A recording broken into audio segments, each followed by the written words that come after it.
नमस्कार दोस्तों, good morning. आपका स्वागत है आज एक नई कहानी के साथ। जैसे कि आपको पता है, मैं रोज एक कहानी से आपको कुछ न कुछ इंस्पायरिंग मैसेज देने की कोशिश करता हूं। एक बार ऐसा हुआ कि दो गंभीर रूप से बीमार दो इंसानों को एक अस्पताल में भर्ती किया गया। एक इंसान जो कि गंभीर रूप से बीमार था, वो बिल्कुल बेडरिडन था। वो खिड़की के ठीक बगल वाली बेड पर उनको सुलाया गया था और उनको सिर्फ दिन में 2 घंटे के लिए बैठने की इजाज़त थी। नर्स आती थी और उनके पीछे तकिया रख के उनको 2 घंटे के लिए बैठने के लिए कहती थी। और उसके ठीक बगल वाले बेड पे जो मरीज था, वो इतना बीमार था कि वो बैठ भी नहीं पाता था। वो बिल्कुल लेटा रहता था, बेडरिडन था। जब खिड़की के ठीक बगल वाली बेड पर जो इंसान मरीज था, उसको जब बैठने के लिए कहा जाता था और जब बैठता था, तो उसके ठीक बगल वाली बेड पर जो इंसान लेटा था, जो कि कंप्लीटली बेडरिडन था, वो उनको पूछता था कि दोस्त, मुझे इस बेड पे लेटे लेटे महीनों हो गए, जरा मुझे बताओ तो सही कि इस अस्पताल की इस खिड़की के बाहर का नज़ारा कैसा है।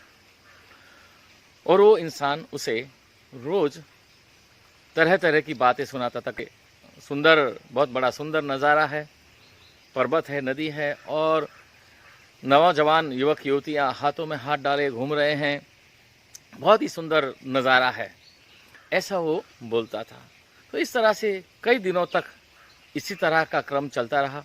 वो इंसान जब खिड़की के पास बैठता था और दूसरा इंसान जो है ठीक बगल वाली बेड पर, वो उसे बाहर का नज़ारा पूछता था और हर रोज़ कुछ न कुछ वो सुनाता था कि आज का नज़ारा तो बहुत सुंदर है, आज तो वहाँ पर देख रहा हूँ कि कुछ लोग इकट्ठे हुए हैं, कुछ बर्थडे सेलिब्रेशन हो रहा है। इस तरह की बातें वो सुनाता था।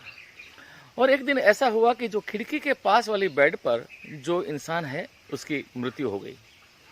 उसकी जब मृत्यु हो गई तो उसके डेड बॉडी को हटाया गया और जब उसकी डेड बॉडी को हटाया जा रहा था, तो इसके ठीक बगल वाली बेड पर जो इंसान था, उसको जिज्ञासा हुई और उन्होंने नर्स को ये कहा कि क्या आप मुझे उस खिड़की के ठीक बगल वाली बेड पर शिफ्ट कर सकते हैं।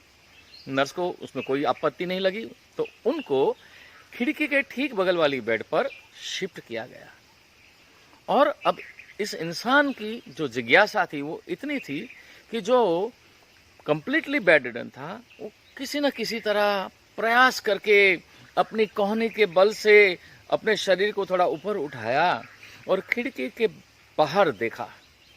खिड़की के बाहर देखते ही वो चौंक गया, क्योंकि खिड़की के बाहर जैसा उस इंसान ने उनको बातें सुनाई थी वैसा कुछ नहीं था। खिड़की के बाहर एक बिल्कुल प्लेन दीवार थी। अब ये दीवार देखकर उस इंसान को बहुत गुस्सा आया। गुस्से में वो तिल मिला उठा कि इतने दिनों तक वो इंसान मुझे बेवकूफ बना रहा था। वहीं नर्स दौड़ते दौड़ते हाथ में एक चिट्ठी लिए आती है और कहती है उस इंसान को कि जो इंसान इस बेड पर था, जिसकी मृत्यु हो गई, उसकी जेब से हमें तुम्हारे लिए एक चिट्ठी मिली है। अब ये इंसान उस चिट्ठी को पढ़ता है। पता है उसमें क्या लिखा होता है? उसमें लिखा होता है कि दोस्त, मुझे मालूम है कि तुम मुझ पर बहुत गुस्सा हो गए।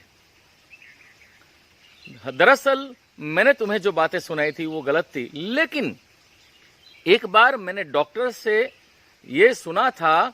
डॉक्टर जब नर्स से बात कर रहा था तो सुना था कि इस इंसान को ऐसी कोई गंभीर बीमारी नहीं है, पर यह इंसान इतना हताश हो गया है, डिप्रेशन हो गया है उसे, और उस हताशा की वजह से उन्होंने जीने की उम्मीद खो दी है।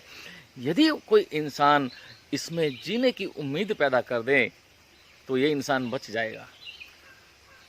और मैंने जिंदगी भर कोई अच्छा काम नहीं किया है, मैं बहुत बदमाश था, लेकिन एक एक्सीडेंट में मेरी आंखें चली गई और मैं अंध हो गया।